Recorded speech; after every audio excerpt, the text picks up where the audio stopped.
मूसा नबी कय मालिक नबुवती चाই না, বনি ইসরাইলের এত বড় নবী আমি চাই না, আমারে ওই নবীর উম্মত তুমি বানায় দাও। আল্লাহ পাক কয় হবে না মুসা, এরা আরো পরে আসবে, তুমি আগে আইছো। সুবহানাল্লাহ জোরে কোন। ওই তো না, তুমি আগে আইছো, এরা আরো পরে আইব। সব নবীরা এরকম আবদার করেছে, আল্লাহ কারো আবদার কবুল করে নাই, কিন্তু একজন পয়গম্বর তার নাম হলো দানিয়াল আলাইহিস সালাম। আল বিদায়া ওয়ান নিহায়া কিতাবের ভিতরে লিখেন দানিয়াল আলাইহিস সালাম একজন পয়গম্বর, বনি ইসরাইলের একজন পয়গম্বর। ইনি আল্লাহর কাছে আবদার করে, আল্লাহ ওই উম্মতের সুসংবাদ সকল নবী শুনল, আমিও শুনলাম। সব নবী উম্মত হওয়ার দরখাস্ত করলো, নবুয়তি চাইলো না, ওই নবীর উম্মত হতে চাইলো, আখির নবীর উম্মত হতে চাইলো। কারো দোয়া তুমি কবুল করলে না। আল্লাহ আমারও তো মন চায় ওই নবীর উম্মত হওয়ার দরখাস্ত করি, কিন্তু জানি তুমি কবুল করবা না, কারোটাই করো নাই, আমারটাও তুমি করবা না। এজন্য আমি এইভাবে দোয়া চাইব না, আমি তোমার কাছে যেই দরখাস্তটা করব গো মালিক, সেই দরখাস্তটা হলো আমার মরণের পর আমার লাশটাকে তুমি সংরক্ষিত রাখবা, মাহফুজ করে রাখবা, নিরাপদ এক জায়গায় তুমি রাখবা। আর ওই নবীর কোনো এক উম্মতের হাতে আমার কাফন দাফন জানাজা পরায়া দিবা। আরো জোরে কন্যা সুবহানাল্লাহ। এরে যুবক, নবী চিনলা না, কত বড় নবীর উম্মত তুমি হয়েছো, নিজেরে নিজে চিনলা না। যেই চাঁদের পাওয়ারের সাগরে জোয়ার বাটা হয়, এই সাগর এই চাঁদ নিজেও তার শক্তি জানে না। আমি আপনি আজকে আমাদের দাম জানি না, এজন্যই বলেছি কপাল পাইছিলাম ভালো, কিন্তু সব কপালে সবার সয় না। আজকে আমার নবীর আদর্শ তোমার মাঝে নাই, আদর্শ ফলো করো। আমেরিকা, লন্ডন, ইউরোপের আদর্শ তুমি ফলো করো। পোশাক তুমি কিনতে চাও, তুমি ওদের দিকে ফলো করো। চুলের কাটিং বানাইতে চাও, ওদের দিকে ফলো করে চুলের কাটিং করো। দাড়ির মোশন বানাইতে চাও, ওদের দিকে তাকায়া মোশন বানাও। অথচ শোনো তোমার নবীর সম্মানের কথা। তোমার নবী কত বড় ছিল, কত শানওয়ালা ছিল, যেই নবীর উম্মত হওয়ার জন্য নবীরা পর্যন্ত আল্লাহর কাছে আবদার করত। ভাইরা বন্ধুরা, দানিয়াল আলাইহিস সালামের লাশটারে আল্লাহ পাক ইরাকের রাজমহলে আল্লাহ পাক রেখে দিলেন, সংরক্ষিত রেখে দিলেন। তারপরে ভাইরা বন্ধুরা, নবী চলে গেলেন, নবী ভবিষ্যৎবাণী করে গেলেন। আল্লাহর নবী ভবিষ্যৎবাণী করলেন, আমার একজন সাহাবীর হাতে ওই দানিয়াল পয়গম্বরের লাশটা দাফন কাফন হবে। যখন ইরাক বিজয় হবে, ইরাকের রাজ দরবারে দানিয়াল পয়গম্বরের লাশটা আমার একজন সাহাবী পাইব। আবু বকর সিদ্দিকের জমানা গেল, উমরের খেলাফত চলল, আবু মুসা আশআরী রাদিয়াল্লাহু তাআলা আনহুর নেতৃত্বে ইরাক জয় হলো। আবু মুসা আশআরী বলেন, আমি সবার আগেই রাজ দরবারে ঢুকছি নবীর ভবিষ্যৎবাণী মাথায় রাইখা। আমার নবী বলেছেন ইরাকের রাজ দরবারে দানিয়াল পয়গম্বরের লাশ পাওয়া যাবে। খুঁজতে শুরু করলাম, ভিতরে ঢুকলাম, অনেক গভীর একটা রুম। এই রুমের ভিতরে ঢুইকা দেখি একটা কফিন। এই কফিনের কাছে একজন বৃদ্ধ মানুষ বসা। ওই বৃদ্ধ মানুষটা যেন পাহারা দিতেছে। চুল তার সাদা, ভ্রুটা পর্যন্ত সাদা। আমি যে জিজ্ঞেস করলাম এই তাবুতটা কার? লিমানিত তাবুত, এই কফিন কার? ওই বুড়া মানুষটা কই, ইনি আল্লাহর পয়গম্বর দানিয়াল। আল্লাহু আকবার, জোরে কও, আরো জোরে কও, আল্লাহু আকবার। আবু মুসা আশআরী রাদিয়াল্লাহু তাআলা আনহু বলেন, আমি আমার জীবনে এত খুশি হই নাই ওই দিন দানিয়ালের লাশটা দেখে আমি যত খুশি হইছি। একজন পয়গম্বরের লাশ দেখার পর আমি যেই পরিমাণ খুশি হয়েছি, এত খুশি আমি জীবনে আর কোনোদিন হই নাই। আমি নিজের হাতে আল্লাহর পয়গম্বরের কাফন দাফন সহ সব করলাম। জানাজা হলো, কাফন হলো, দাফন হলো। আর আমি তো নিজেকে সৌভাগ্য মনে করি, আমি একমাত্র ব্যক্তি যে দুইজন পয়গম্বরকে নিজের চোখে দেখছি। একজন হলেন আমার নবী, রহমতের নবী, সকল নবীর নবী। আর একজন হলেন, যার নাম হলো দানিয়াল। আল্লাহু আকবার। उल्फत में तेरी वैसी ने दंदान कुतूरा,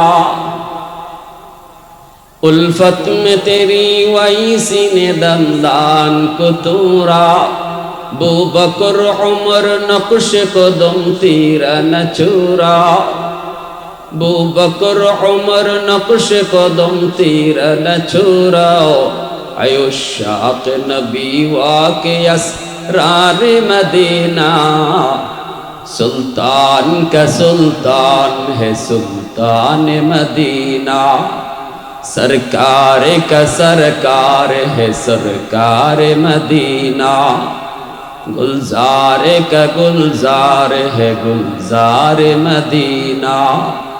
अल्लाह ने मक्का ही में काबा बनाया, इस काबा का काबा तेरी मरकद को बनाया, अल्लाह ने मक्का ही में काबा बनाया, इस काबा का काबा तेरी मरकद को बनाया, ऐसा लम्हा जी चले जा राह मदीना, सुल्तान का सुल्तान है सुल्तान मदीना, सरकार का सरकार है सरकार मदीना, गुलजार का गुलजार है गुलजार मदीना।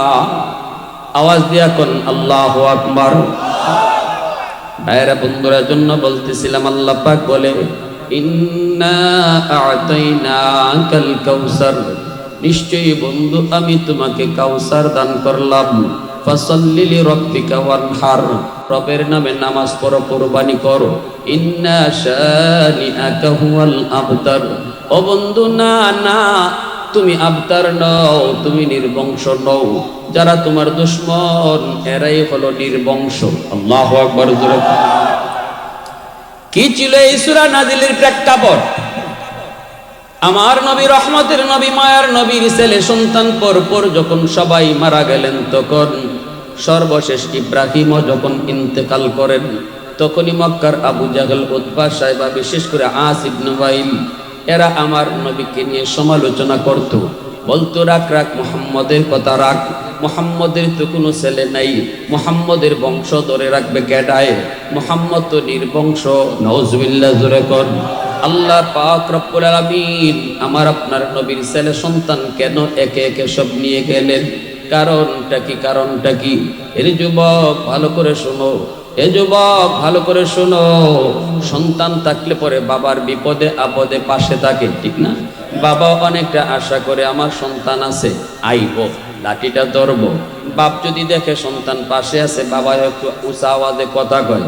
আল্লাহ পাক রব্বুল আলামিন বুঝাইতে চাই, বন্ধু তোমার জীবনে যত বিপদ আসবে রে, উহুদ আসবে, বদর আসবে, যত বিপদ, সব বিপদে কেউ পাশে না থাকলেও আমি আল্লাহ তোমার সাথে সব সময় থাকবো।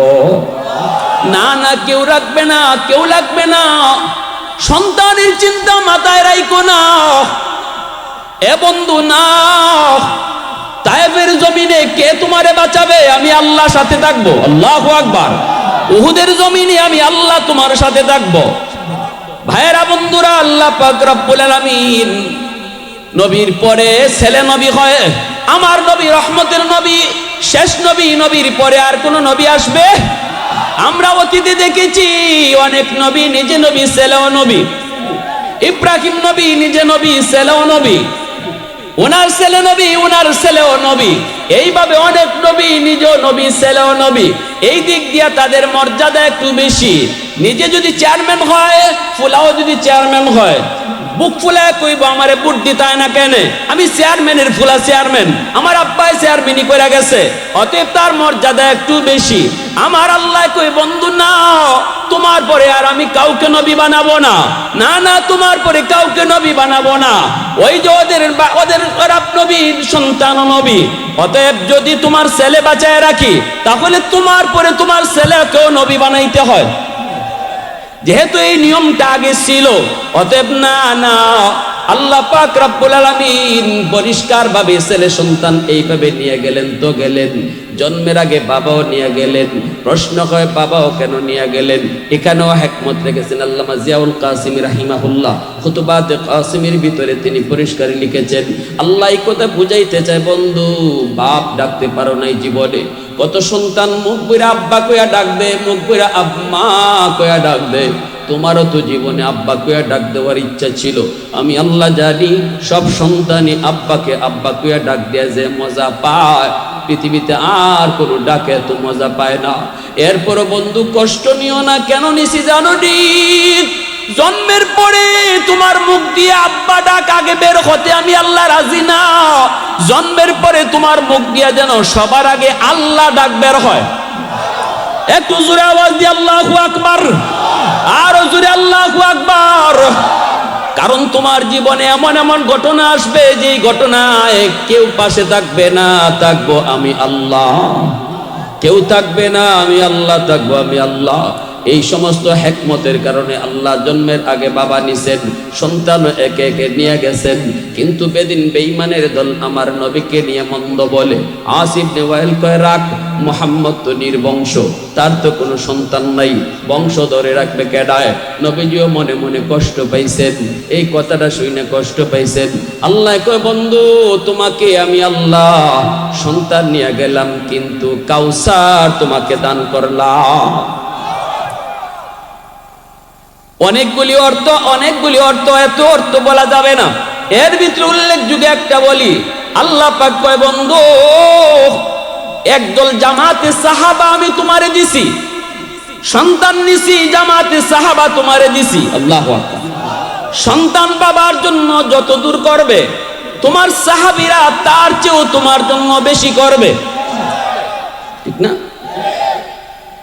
নবীর জন্য সাহাবায়ে কেরাম জীবন দিতে বিন্দু পরিমাণ দ্বিধা করতেন না। নিজের জীবন যায় যা, কিন্তু আমার নবীর গায়ে টুকা লাগবে এটা বরদাস্ত করেন নাই, ঠিক কিনা রে ভাই? আরো জোরে কোন ঠিক কিনা? হযরত খুবাইব রাদিয়াল্লাহু তাআলা আনহুকে যখন মক্কার শুলিতে চড়াই দেওয়া হবে, আবু সুফিয়ান বারবার কইছিল খুবাইব একবার শুধু মুহাম্মদকে তোর জায়গায় এরকম শুলিতে চড়াইছি। আরে মুহাম্মদ তো এখানে না, মুহাম্মদ তো মুহাম্মদের জায়গায়, তুই শুধু একবার আমাগরে কইবে, আমরা শুধু শুনবো, তোর জায়গায় মুহাম্মদকে আমরা শুলিতে চড়াইছি, এতটুকু শুধু মুখ দিয়ে কইবি, তোরে আমরা মুক্ত করে দিব। হযরত খুবাইব রাদিয়াল্লাহু তাআলা আনহু তিনি বলেন, মেরে বেঈমানের দল, কি কইলি তোরা, কি কইলি? আমি খুবাইবের জান থাকতে আমার নবীর গায়ে একটা কাঁটা লাগবে। আল্লাহু আকবার। আমি খুবাইবের জান থাকতে আমার নবীর গায়ে একটা কাঁটা লাগবে, আমি বরদাস্ত করব না। জীবন যাবে যাক, তবু নবীর গায়ে কাঁটা লাগতে দিব না। আল্লাহু আকবার জোরে কোন। মা রাআইতু আহাদান ইউহিব্বু আহাদান কা হুব্বি আসহাবি মুহাম্মাদিন মুহাম্মাদা। আবু সুফিয়ান বাধ্য হয়ে বলেছিল কাফের হইয়া, এরে লিডারে মক্কার মানুষ শুনো, আমি লিডারি করেছি সারা জীবন, মুহাম্মদের সাথীরা মুহাম্মদকে যেই পরিমাণ ভালোবাসে, আমি আবু সুফিয়ান আমার জীবনে কোন মানুষকে এত ভালোবাসে আমার নজরে পড়ে না। আল্লাহু আকবার। এত নজরে পড়ে না। এজন্য আল্লাহ বলেছে বন্ধু সন্তান নিয়ে গেছি, এরা তোমারে নির্বংশ কয়, কষ্ট পাইছো? কোনো কষ্ট নিও না, সন্তান নিছি তো কি হইছে? সন্তান দ্বারা বাবা যা উপকার পায়, বাপ যা পাইতো এর চেয়ে বেশি পাইবায় একদল জামাতে সাহাবা তোমাকে দান করছে। জোরে কন্যা সুবহানাল্লাহ, আরো জোরে সুবহানাল্লাহ। ভাইরা বন্ধুরা জন্য বলতেছিলাম রে যুবক, আল্লাহ পাক রব্বুল আলামিন দয়ার নবী, মায়ার নবী, রহমতের নবীর আলোচনা শুধু এক জায়গায় দুই জায়গায় নয়, আল্লাহ পাক নবীর জন্মের বহু আগেই নবীর আলোচনা শুরু করেছেন, নবীর শান মানের আলোচনা শুরু করেছেন। নবীর জন্মের বহু আগ থেকেই আলোচনা শুরু। আমার নবীর জন্মের 1000 বছর আগের ঘটনা একটা শোনাই শুনো। নবীর জন্মের 1000 বছর আগে ইয়ামেনের একজন বাদশা ছিল, যার নাম হলো তুব্বাই আউয়াল হিময়ারি। এই ঘটনাও লেখছেন বেদায়া ওয়ান নেহায়া কিতাবের ভিতরে। পাওয়ারফুল একজন বাদশা ছিল। সে বলতেছে আমি মক্কা দেখব, আমাকে মক্কায় নিয়ে চলো। 400 জন তাওরাত কিতাবের আলেম, তাদের পরামর্শক্রমে বাদশা রওনা দিয়ে দিল মক্কায় আসবে। সৈন্য সামন্ত নিয়ে এসে রওনা দিল, বিশাল বহর নিয়ে মক্কায় আসবে। রাস্তাঘাটে পথে ঘাটে তারা সুসংবাদ দেয়, সুস্বাগতম জানায় সবাই। পাওয়ারফুল একজন বাদশা। কিন্তু মক্কার কাছাকাছি আসার পর মক্কার কোনো মানুষ তারে সম্মান জানাইতে মক্কা থেকে বের হলো না।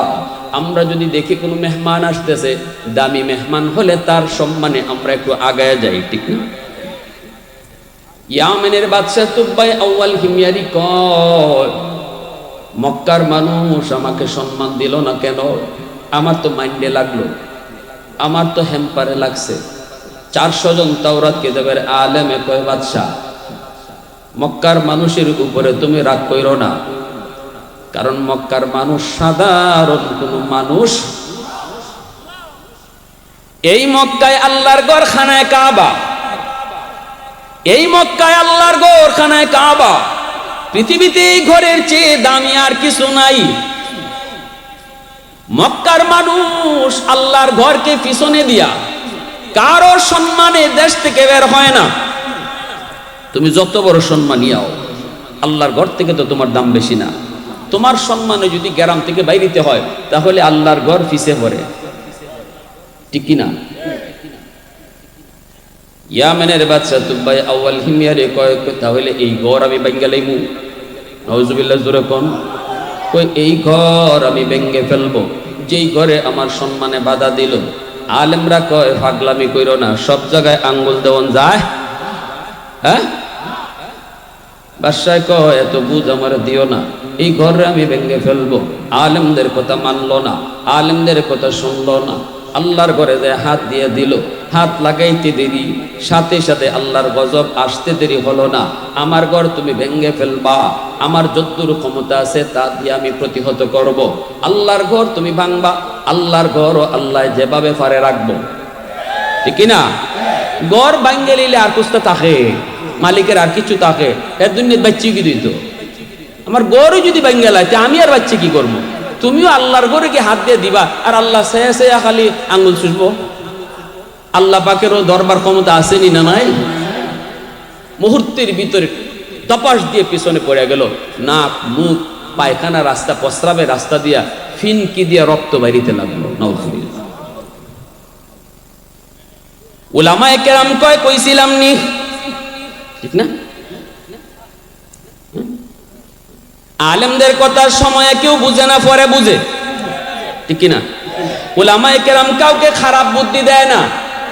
তুমি সরকার হওয়ার বিরোধী দল হও, আলেম উলামা যখন যারে কয় সবার ভালোর জন্য কয়। কখনো কখনো সরকার এটারে উল্টা মনে করে, পরে ঠিকই বুঝে। পরে মাছে কয় সাবধান, তুই মাছটা খাইস না, তুই নতুন, তুই বুঝোস না। আমি হুজুর, আমি পুরান, আমি কোরআন হাদিস জানি, আমি বুঝি, এটা তোর আধার না, আধার না। আমি দি দেখতেছি এটা আধার। কয় না না, তুই দেখতেছ এটা আধার, কিন্তু ভিতরে একটা বড়ি আছে, ঠিক না? এই বড়িটার উপরে একটা সুটকাটি আছে, সুটকাটির উপরে একটা বাঁশ আছে, হ্যাঁ, একটা কুড়া আছে। আর গাঙ্গের ফারও একটা বেটা বই রইছে কুড়া তো লইয়া। তুই আইয়া খালি আদারও মুখ দিবে, সুটকাটিটা লড়ব। এটা তো সব কোরআন হাদিস থেকে কইতাছে। সুটকাটিটা লড়ব, বেটায় ফারো থেকে বুঝবো তুই আইস, হে হজা কই যাইব।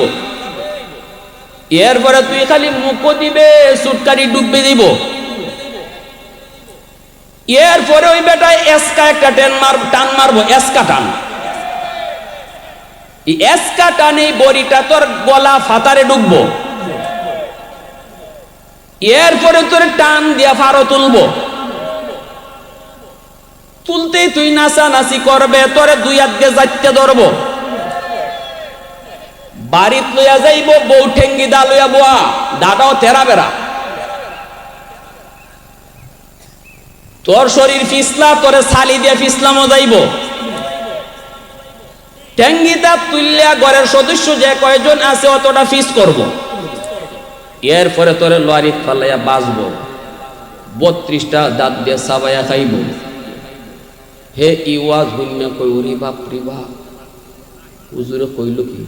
ঠিক আছে হুজুর আমি খাইতাম না। আচ্ছা হুজুর খাইতাম না কইয়া হুজুরে বিদায় দিয়া কয়, দেখি হুজুরে হাসা কইছে না মিশা কইছে। এখন ওই বড়ি যেই আদারের ভিতরে ঢুকাইল, এই আদারের চারদিকে ঘুরে আর কয়, কই আমি দি কোনো বড়ি দেখি না। যে বেটা বড়ি ঢুকাইছে কায়ের মাঝখানে, এটা কি বড়ি দেখবার লাগিয়ে দিছে? লুকাই দিছে না? হে কায়ের মাঝখানে আদারের মাঝ চারদিকে ঘুরে আর কয়, কই আমি দি কোনো বড়ি দেখি না। মাঝে মাঝে উপরের দিকে চায়, কই আমি দি কোনো চুটকাটিও দেখি না। আবার উপরের দিকে তাকায়, কয় আমি দি কোনো মানুষও দেখি না। বুঝছি হুজুরে আমারে দুকা দিয়া এখান থেকে সরাইয়া পরে নিজে খাইতে চাইছে।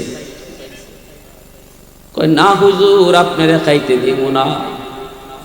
আমরাও কিছু কথা কইলে কয়, বুঝছি হুজুররা ইয়া চেয়ারও বইতো, কয়নি না? কয় না? কয় বুঝছি হুজুররা ইয়া চেয়ারও বইতো না, চেয়ারও বইবার লাগি দিতাম না। যা খাওয়ার আমরাই খাই, মরা গরুর আড্ডি হোক আর আড্ডি আমরাই খাই, হুজুর আগে দিতাম না। হুজুরে কয় আমি তোমার চেয়ারও বইবার লাগে কইছি না, তোমারে বাঁচবার লাগে কইছি। ঠিক কিনা ধরে কর। ওলামায়ে কেরাম হাদিস পড়ানোর ভিতরে যেই মজা পায়, এই মজা এমপি গিরির ভিতরে নাই, চেয়ারম্যানের ভিতরে নাই, মেম্বারের ভিতরে নাই। আমার নবীর হাদিসের মসনদ হলো দুনিয়ার সবচেয়ে বড় মসনদ। এই যুবক আওয়াজ দিয়ে খাও না, পৃথিবীতে এত মজার কোন মসনদে নাই রে যুবক। আমার নবীর হাদিসের মসনদ, পৃথিবীতে এর চেয়ে বড় কোন মসনদ নাই। এই মসনদ তৈয়া হুজুররা তোমাকে মসনদ আইতো চায় না, ইমারা গুড় আড্ডি তোমরাই খাও, কিন্তু যা কয় এটা তোমারে বাঁচবার লাগে কয়। কয় হুজুর তোমারে বইবার লাগে দিতাম না, তোমারে খাইতে দিব না, আমি খাইব। কইয়ে সে আদারটা মুখে দিয়া দিছে, টুকা দেওয়া মাত্রই চুটকাটি লড়ছে নি। আসলে বাবা বড়ি বড় মানুষ নাইনি, আদার টুকা দ্বিতীয় চুটকাটি লড়ছে নি। যে বেটা বই রয়েছে হে টের পাইছে নি। আচ্ছা অদ্ভুত মতো তো ঠিক আছে। মুকল লইয়া যেই মাত্র টান দিছে চুটকাটি ডুবছে নি, এস কাটান কইছে নি, ফারো উঠছে নি। এখন মাসে নাচে আর কয়, হায় হায় আমি যা বুঝছিলাম ভুল বুঝছি গো, আমার হুজুরে যা কইছিল ঠিক কইছিল। নাচে আর কয় আমারে আর একবার সুযোগ দাও, আর জীবনে খাইতাম না। আমি তো বুঝতে পারি নাই। সাথে সাথে উলামায়ে কেরাম তার মাটি থেকে তুইলা কয় আল্লাহর ঘরে আবার হাত দাও তওবার নিয়তে। তওবার নিয়তে আল্লাহর ঘরে হাত দেওয়া মাত্রই আল্লাহ পাক তার তওবা কবুল করে নিছে, রক্ত পড়া বন্ধ হয়ে গেছে। এইবার তুব্বায়ে আউয়াল হিময়ারি কয়, আমি এই ঘর আল্লাহর ঘরখানায় কাবায় যেই ভুল করেছি, যেই বেয়াদবি তার সাথে করেছি, এর প্রায়শ্চিত্ত করতে চাই, কিছু খেদমত করতে চাই। কেমনে তুমি খেদমত করবা? ওই আল্লাহর ঘরখানায় কাবার গিলাফ আমি লাগাই দিব। সর্বপ্রথম ইয়ামেনের বাদশাহ নবীর জন্মের 1000 বছর আগে ওই তুব্বায়ে আউয়াল হিময়ারি আল্লাহর ঘরখানায় কাবার সর্বপ্রথম গিলাফ লাগাইল। এরপরে কই আমি মদিনা দেখবো। আল্লাহু আকবার জোরে কোন। তখনও তো মদিনা হয় নাই, মদিনার মানুষ তো হয় নাই, মদিনা তো বহু পরে হবে। আমার নবীর তো এখনো জন্ম হয় নাই, নবীর তো জন্ম হইতে আরো 1000 বছর বাকি। তবু কই তাওরাত কিতাবের ভিতরে যেই জায়গায় আখেরি নবী হিজরত কইরা যাবেন, ওই জায়গা হবে মদিনাতুন নবী। আমি ওই জায়গাটা দেখতে চাই। 400 জন আলেম কয় তাহলে চলো সফর শুরু করো, কিতাবের পাতা উল্টাও, দেখো কোন জায়গার সাথে মদিনার মিল হয়। হাঁটা শুরু করে দিল, রাস্তা পেয়ে গেল। কোন রাস্তা? কয় আমার নবীর হিজরতের রাস্তা পেয়ে গেছে, কারণ আমার নবী রহমতের নবী। এ যুবক, তুমি যেই নবীর উম্মত, ওই নবী কোন রাস্তা দিয়ে হিজরত করবে, রাস্তার কন্ডিশন কেমন হবে, রাস্তাটা কেমন হবে, সব বিবরণ আল্লাহ তাওরাত কিতাবে দিছে। শুধু নবীর বিবরণ না, নবী কোন দিক দিয়ে যাবে ওই রাস্তার বিবরণ আল্লাহ তাওরাতে দিছে। ওই রাস্তার আবহাওয়া কেমন হবে তা দিছে, কন্ডিশন কেমন হবে তা দিছে, লম্বা হবে না বাঁকা হবে তা দিছে, কত দূর গিয়া রাস্তাটা বাঁকা হবে তাও তাওরাত কিতাবে আছে। আল্লাহু আকবার। বুঝো না একটু কোন নবীর উম্মত হইছো, একটু বুঝো এই কথাগুলা। হযরত মূসা নবী তার উম্মতকে শোনায় গেছে। আল্লাহ, এমন এক নবী আসতেছেন যেই নবী কোন দিক থেকে কোন দিকে যাবে, কি করবে কি না করবে, সব বিবরণ আল্লাহ আগের আসমানি কিতাবের মধ্যে আল্লাহ দিয়ে দিছে। শুরু হয়ে গেল হাঁটা। আমার নবী রহমতের নবী, মায়ার নবীর মদিনাতুন নবী দেখার জন্য হাঁটা শুরু হয়ে গেল। যাইতে যাইতে তারা ওই এলাকায় যায় পৌঁছলো। সাথে আছে 400 জন আলেম, তাওরাত কিতাবের আলেম। মদিনার নগরীতে তারা ঢোকা মাত্রই তারা চারদিক চাইতে লাগলো। মানুষ নাই, ঘর নাই, বাড়ি নাই, কিন্তু চতুর্দিকে পাহাড়, শুধু ঢুকবার একটাই রাস্তা, সেই জায়গা হলো মদিনা। আল্লাহু আকবার। ওই জায়গায় যাওয়া মাত্রই চতুর্দিকের কন্ডিশন তারা দেখতে লাগলো। দেখতেছে দেখতেছে আর পাহাড়ের কন্ডিশন, কিতাবের পাতা উল্টায় আর মিলায়, কিতাবের পাতা উল্টায় মিলায়, একে একে তারা সিদ্ধান্ত নেয় আবহাওয়াটা কেমন একটু দেখো। সাথে সাথে সিদ্ধান্ত নিল, আবহাওয়াও 100-100 মিলে গেছে, কন্ডিশনও 100-100 মিলে গেছে। সব কিছু মিলায় তারা সিদ্ধান্ত দিয়ে দেয়, বাদশা ঝাপনা, এই জায়গায় হবে মদিনাতুন নবী, এটাই হবে নবীর শহর। এই শহরেই নবী হিজরত করে মক্কা থেকে আসবেন এবং এই মদিনাতেই তিনি চিরনিদ্রায় রওজায়ে আতহারে শুয়ে থাকবে।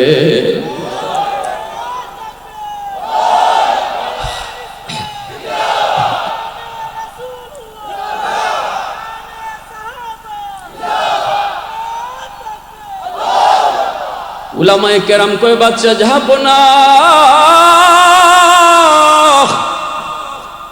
আমার নবীর রওজা যেই শহরে হবে ওই শহর আমরা পেয়ে গেছি। আমরা উলামায়ে কেরাম সিদ্ধান্ত নিয়েছি এই শহর ছেড়ে আমরা যাবো না, আর আমরা ইয়ামেনে যাবো না, এই শহরেই থেকে যাব। আমাদের জন্য ছোট ছোট 400 ঘর আপনি বানিয়ে দিয়ে যান। আমাদের মন বলে, যেই নবীর উসিলায় আল্লাহ কায়নাত বানাইল গো, যেই নবী এই মদিনায় শুয়ে থাকবেন, এই মদিনাতে আমাদেরও যেন কবর হয়।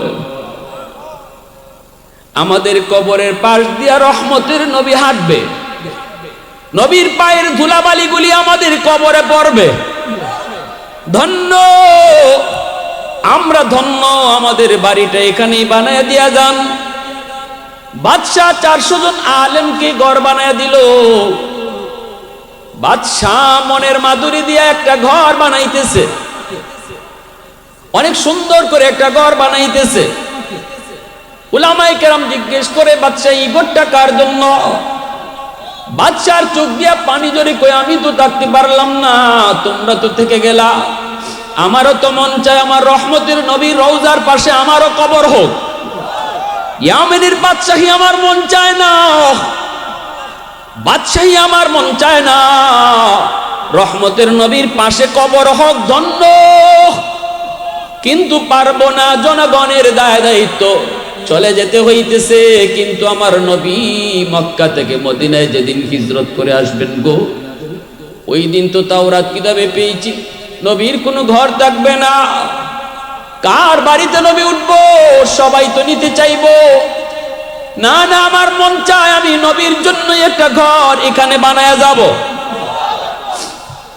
এটা হবে আমার নবীর ঘর, এটা হবে রহমতের নবীর ঘর, শেষ নবীর ঘর। এটা হবে শ্রেষ্ঠ নবীর ঘর। जो नबियों का नबी हो, जो रसूलों का रसूल हो, যিনি হবেন সকল নবীদের নবী, যিনি হবেন সকল রাসূলদের রাসূল। এই ঘরটা এত সুন্দর মনের মাধুরী দিয়া বাদশা বানায়, দামি দামি পাথর দিয়েও বাদশা ঘরটা বানায় দিল।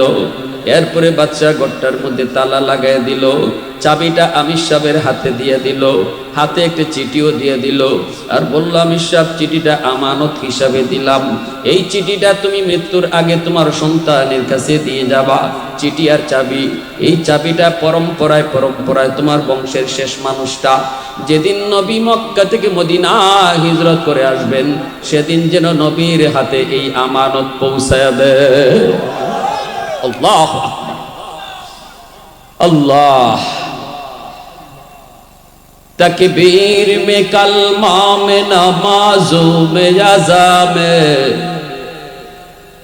तकबीर में कलमा में नमाजों में अज़ा में, है नाम इलाही से मिला नाम मोहम्मद, है नाम इलाही से मिला नाम मोहम्मद। महबूब ने कहा सल्ले अला नाम मोहम्मद, आका की जिया दिल की जिला नाम मोहम्मद, आका की जिया दिल की जिला नाम मोहम्मद।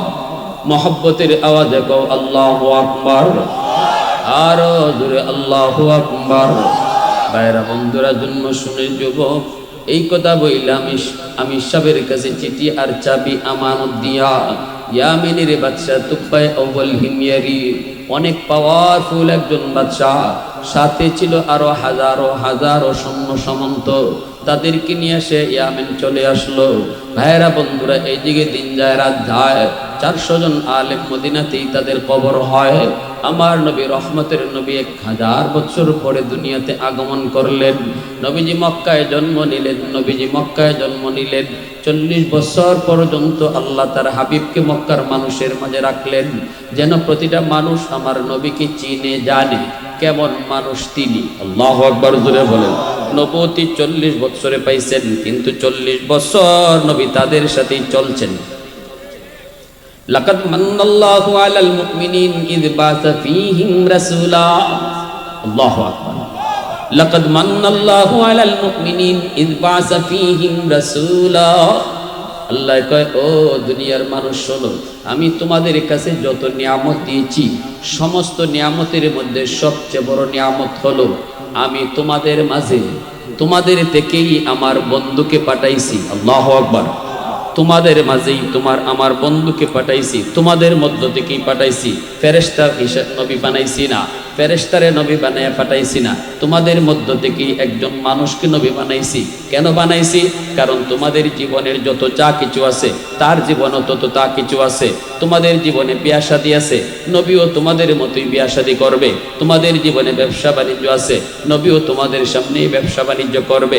অতএব সব কিছু আমি তোমাদের মতো সেও করবে, এজন্য তোমাদের মাঝে পাঠাইছি, তোমাদের থেকে যেন তোমরাও ব্যবসা বাণিজ্য তার মতো করো। আল্লাহু আকবার। বিয়া শাদী করতে যাইবা, সেখানেও যেন আমার নবীর নিয়ম পাও। ফেরেশতা যদি পাঠাইতাম, বেটা তো বিয়া করতোই না, তুমি বিয়া করার সময় কাটটা ফলো করতা, ঠিক কিনা? ফেরেশতা যদি নবী বানাইতাম, ফেরেশতায় তো খায় না, তুমি খাওয়ানোর সময় কার নমুনা অনুসরণ করতা? কি ভাই, চাকরি করবা তুমি যদি নবী, যদি ফেরেশতা পাঠাইতাম, মানুষের ভিতর থেকে নবী যদি না পাঠাইতাম, চাকরি করতে গেলে ফেরেশতায় তো চাকরি লাগে না, তুমি চাকরির নমুনা কার থেকে নিতা? তুমি একজন বাবা, আদর্শ বাবা হতে চাও, বাবা হওয়া সহজ, আদর্শ বাবা হওয়া কঠিন। মা হওয়া সহজ, আদর্শ মা হওয়া কঠিন। তুমি যদি আদর্শ বাবা হতে চাও, কাকে ফলো করবা? আমার বন্ধুকে ফলো করো। আমার বন্ধু হলো ফাতেমার বাবা। দেখো বাবা হিসাবে কি আদর্শ রাখছে, ঠিক কিনা? হ্যাঁ, তুমি যদি একজন স্বামী হও, স্বামী হিসাবে বউর সাথে কেমনে চলবা? ফেরেশতা যদি পাঠাইতাম, ইনি তো বিয়া করতোই না, ফাইতায় করতে গা।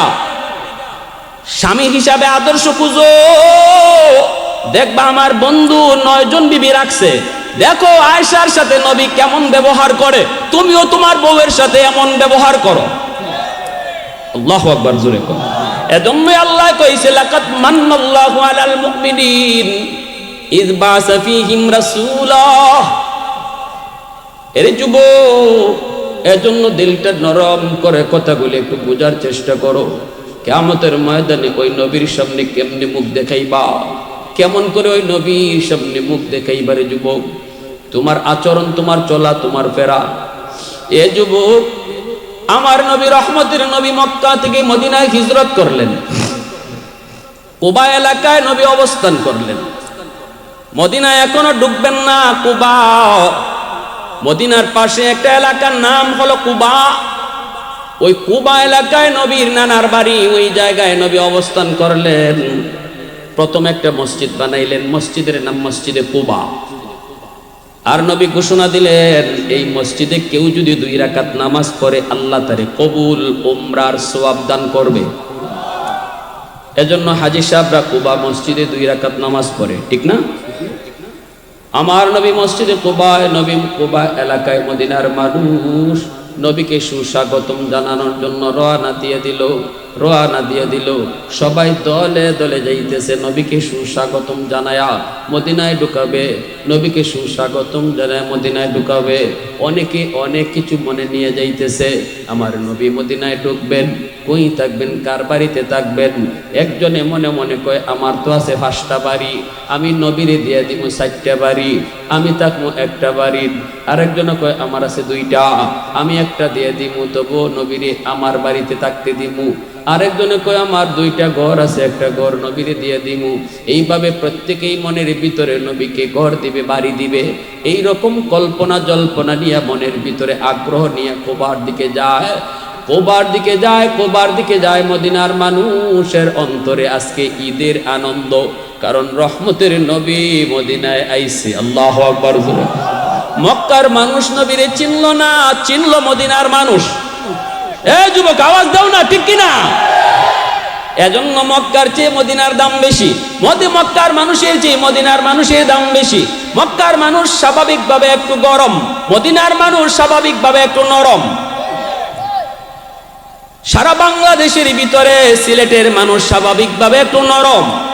এটা আমার কথা না, কুতুবুল আলম শাইখুল ইসলাম হুসাইন আহমদ মাদানী রহমাতুল্লাহি আলাইহি, তিনি রমজান সিলেটের মাটিতে কাটাইতেন। কুতুবুল আলম শাইখুল ইসলাম শাইখুল আরবি ওয়াল আজম, আল্লাহর ওলি বলতেন, আমি মদিনায় জীবন কাটাইছি, নবী রওজার পাশে 18 বছর হাদিস পড়াইছি। আমি বলতেছি সিলেটের মাটির সাথে মদিনার মাটির মিল পাওয়া যায়। ইনি বলতেন, সিলেটের মানুষের সাথে মদিনার মানুষের মিল পাওয়া যায়। আল্লাহু আকবার, জোরে আওয়াজ দিয়ে আল্লাহু আকবার, আর জোরে আল্লাহু আকবার। ভাইরা বন্ধুরা, ওইদিকে আমির সাহেবের হাতে যে চিঠি আর চাবি ছিল, এই চিঠি আর চাবি পরম্পরায় হাত বদল হতে হতে তার বংশের সর্বশেষ যেই মানুষটার কাছে চিঠি আর চাবি এসে পৌঁছলো, ইনি আর কেউ নন, ইনি হলেন আবু আইয়ুব আনসারী রাদিয়াল্লাহু তাআলা আনহু। আল্লাহু আকবার। মদিনার আনসার সাহাবী হযরত আবু আইয়ুব আনসারী রাদিয়াল্লাহু তাআলা আনহু, ওনার হাতে চিঠি আর চাবি আইসা শেষমেশ হচ্ছে যখন নবী মদিনায় হিজরত করে আইছে। ইনিও তার বাপের কাছ থেকে এইভাবেই পাইছেন। বাবাই কইছে, বাবা চিঠি আর চাবিটা রাখো, যেদিন রহমতের নবী মক্কা থেকে মদিনায় হিজরত করে আসবেন, এই চিঠি আর চাবি আমানত নবীর হাতে পৌঁছায় দিও। আমার ভাইরা বন্ধুরা, যুবক, আমার নবীর একটা আমানত আল্লাহ 1000 বছর আগ থেকে কেমন সংরক্ষণ করছে। রহমতের নবীকে আগে আনার জন্য মদিনার মানুষ যায়, আর এইদিকে আবু আইয়ুব আনসারী ইনি তো যায় না, ইনি তো কুবার দিকে যায় না, বরং ওই ঘরটা যেই ঘরের চাবি তার হাতে, এই ঘরখানা আবু আইয়ুব আনসারী মনের মাধুরী দিয়া ঘরটা মুছতেছে, চোখের পানি দিয়া ঘরটা মুছতেছে আর কাঁদতেছে, মালিক আজকে ঘরের মালিক তার চাবি নিজের হাতে পাইব। যেই চাবি তুমি 1000 বছর আগ থেকে সংরক্ষণ করে রাখছো, আজকে তোমার হাবিবের হাতে এই চাবি তুমি পৌঁছাইবা। ঘরটা মুছতেছেন মনের মাধুরী দিয়া। মানুষেরা কয় আবু আইয়ুব সবাই কুবায় যায়, তুমি কি যাবা না? আবু আইয়ুব কয় তোমরা যাও, চোখের পানি মুছে আর কয় যাও, আমার কাছে নবীর একটা চিঠি আর চাবি আমানত আছে গো। আমার মন বলে এই আমানত নেওয়ার জন্য নবী আমার খুঁজে এই পর্যন্ত আসবেন, কারণ এই চিঠি আর চাবির কথা আমার আল্লাহ নবীকে অবশ্যই জানিয়ে দিছি। চিঠি আর চাবি নিতে নবী নিজেই চলে আসবেন। এইদিকে মদিনার মানুষ তারা তো কিছু বুঝে না, তারা রওনা দিয়ে দিল। কের চিঠি কের চাবি সে সবাই তো বুঝার কথাও না, সবাই তো চলে গেল, কোবায় গেল, যায় বলতেছে ইয়া রাসূলুল্লাহ, ওগো নবীজি আসেন, আপনি আমার বাড়িতে আসেন, ওগো নবীজি আপনি আমার বাড়িতে আসেন, ওগো নবীজি আপনি আমার বাড়িতে আসেন। দয়ার নবী দয়ার নবী বলতেছেন, ও আল্লাহ মদিনার মানুষের অন্তরে কত আগ্রহ, আমার নিজের মানুষগুলো আমারে চিনলো না, মারলো, বাড়ি থেকে বের করে দিল, আমাকে নিজের গ্রামে থাকতে দিল না। পৃথিবীতে কোনো মানুষ নিজের গ্রাম ছাড়তে চায় না, কেউ তার গ্রাম ছাড়তে চায় না, রাস্তা থাকুক আর না থাকুক, ঘর ভাঙ্গা হোক আর যাই হোক, গ্রামের মায়া মায়া, এই মায়া কেউ ভুলতে পারে না। এজন্যই তো আমার নবী হিজরতের রাতে নবীজি মক্কার দিকে চেয়ে চেয়ে চোখের পানি ঝরে ঝরে দাড়ি বেয়ে বেয়ে নবীর পানি পড়তেছিল আর কাঁদতেছিলেন আর বলতেছিলেন, এরে মক্কা নগরী, আমি তোমার মাঝে জন্ম নিয়েছি, তোমার মাঝে বড় হয়েছি, তোমার প্রতিটা বালির প্রতি আমার মহব্বত, তোমার মাঝে আমার আল্লাহর ঘরখানায় কাবা, যেই ঘর ঘুম থেকে উঠার পর চোখে না দেখলে ভাত হজম হইতো না। আজকে ওই মক্কা ছেড়ে চলে যেতে হয় আমার স্বজাতি মানুষের কারণে, আমার স্বজাতি মানুষের কারণে, আমার স্বজাতি মানুষগুলার কারণে আমি পারি না, আমার চলে যেতে হয়। আমি গেলাম। মায়ার নবী দয়ার নবী বলতেছে, যদি এরা আমার সাথে দুশ্মনী না করতো আমি তোমাকে কোনোদিন ছেড়ে যেতাম না, কোনোদিন আমি তোমাকে ছেড়ে যেতাম না। সাথে সাথে আল্লাহ পাকের আর সইল না, আল্লাহ পাক রব্বুল আলামিনও কষ্ট পেয়ে গেল, কারণ আমার নবীর চোখের পানি আল্লাহ নিজেও বরদাস্ত করতে পারে না। আল্লাহ কয়, বন্ধু কষ্ট নিও না, যাও যাও, আমি আল্লাহ ওয়াদা দিলাম অল্প দিনের ভিতরে আবার তোমারে মক্কায় ফেরত পাঠায় দিব। আল্লাহু আকবার, জোরে বলেন। এজন্যই তোমার নবী দয়ার নবী তিনি এইবার বলতেছেন, না আমাকে তোমরা নিতে হবে না, কারো বাড়িতেও নিয়ে যাওয়া লাগবে না, আমি কই যাইমু, কোথায় গিয়া বসবো, কোন বাড়িতে থাকবো এটা আমি নিজেও জানি না, তবে আমার উট জানে, উটনি জানে, আর আমার আল্লাহ জানে। উটনির পিঠে উঠে আমি বসবো আর আল্লাহর ইশারায় উটনি চলবো। উটনি যার বাড়ির সামনে যেয়ে বসবো, যেখানে যেয়ে বসবো, এখানে আমার থাকার জায়গা হইব। ভাইরা বন্ধুরা, নবী উটনির পিঠে বসলেন, উটনি মায়ার নবীকে নিয়ে রওনা দিয়ে দিল। যাইতেছে মদিনার অলিগলি দিয়ে ঘুরতেছে, পিছনে সাহাবীরাও যায়। সবার মনেই ছিল হয়তো উটনিটা আমার বাড়িতে যেয়ে বসবে, না না, কারো বাড়িতে বসলো না। মদিনার অলিগলি মনে হয় যেন আগে থেকেই চিনে গলিগুলা। এইভাবে যাইতে সেই আবু আইয়ুব আনসারী যার হাতে এই চিঠি আর চাবি, ওই আবু আইয়ুব আনসারীর বাড়ির সামনে যে উটনি মায়ার নবীকে নিয়ে বসে গেল। আল্লাহ নবী নাইমেই বলতেছেন মুস্কি হাসি দিয়া, ও আবু আইয়ুব, কোথায় আমার আমানত? আরো আস্তে কোন সুবহানাল্লাহ, আরো জোরে কোন সুবহানাল্লাহ। নবীজি চিঠি নিলেন, চাবি নিলেন, নিয়া নবীজি খুইলে দেখেন তুব্বাই আউয়াল হিময়ারি, ইয়ামেনের বাদশা লিখছে, নবী গো, ওগো নবীজি, আপনার জন্মের 1000 বছর আগে আমি মদিনা আয়া গেছি। আল্লাহু আকবার। ওগো নবী, জানি আপনি মদিনায় আসবেন, সেদিন আপনার কোনো ঘর থাকবে না, বাড়ি থাকবে না। আমি আপনার জন্য একটা ঘর বানিয়ে দিলাম, ছোট্ট একটা হাদিয়া গো নবী, আমার এই হাদিয়াটা আপনি কবুল কইরেন। আর নবী গো, আমি আপনার উপরে সর্বপ্রথম ঈমান আনয়নকারী। যদি আমি ইয়ামেনের বাদশা না হতাম, আমার কবরটাও আপনার মদিনায় হতো। আল্লাহু আকবার, সুবহানাল্লাহ। এজন্য বলছিলাম ভাইয়ের আমার, নবীজির সম্মানে আলোচনা কি শুনবেন আপনি? শেষ হইব, রাত শেষ হইব?